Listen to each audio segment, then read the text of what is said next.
చిన్నప్పుడు ఇంటికి చుట్టాలు వచ్చినప్పుడు కోడిగుడ్లు తక్కువగా ఉన్నప్పుడు మన అమ్మమ్మలు ఈ విధంగా చేసేవారంట.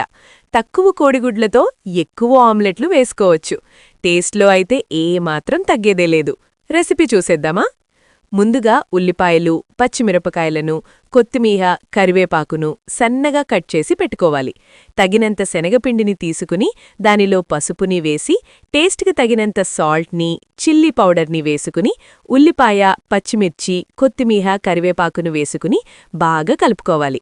మీ దగ్గరున్న కోడిగుడ్లను ఒక్కోటిగా వేసుకోవాలి.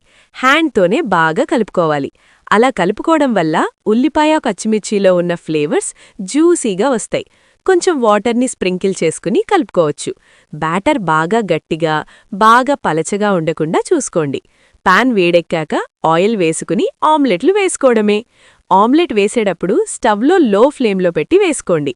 ఆమ్లెట్ని లావుగా వేసుకోకండి. లావుగా వేసుకుంటే మధ్యలో ఉడకదు. పలచగా వేసుకోండి. ఈ ఆమ్లెట్ ఒకటుంటే చాలు. వేడివేడి అన్నంలో అలా కలుపుకుని తింటుంటే ఆ ఫీలే వేరు. చాలా అంటే చాలా బాగుంటుంది. ఇది టిఫిన్గా కూడా ఇష్టపడతారు. పొద్దున్నే సింపుల్గా టిఫిన్ అయిపోవాలి అంటే ఇలా చెయ్యండి.